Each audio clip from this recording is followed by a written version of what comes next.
Ramazan ayının gündəlik duaları imsak və iftar vaxtına keçməzdən öncə kanalımıza abunə olmağı unutmayın.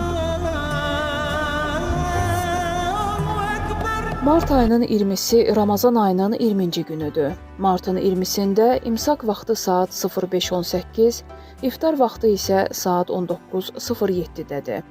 Ramazan ayının 20-ci gününün imsak duası belədir. İlahi, bu gün mənim üzümə cənnət qapılarını açıb, cəhənnəm qapılarını bağla. Bu gün məni Quran oxumaqda müvəffəq et. Ey möminlərin qəlbinə aramlıq bəxş edən Allah. İftar duası isə belədir. İlahi, sənin üçün oruç tutdum. Verdiyin ruzi ilə iftarımı açıram və sənə təvəkkül edirəm. Orucumu qəbul et.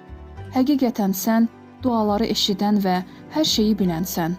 Ey geniş bağışlama sahibi, mənim günahlarımı bağışla.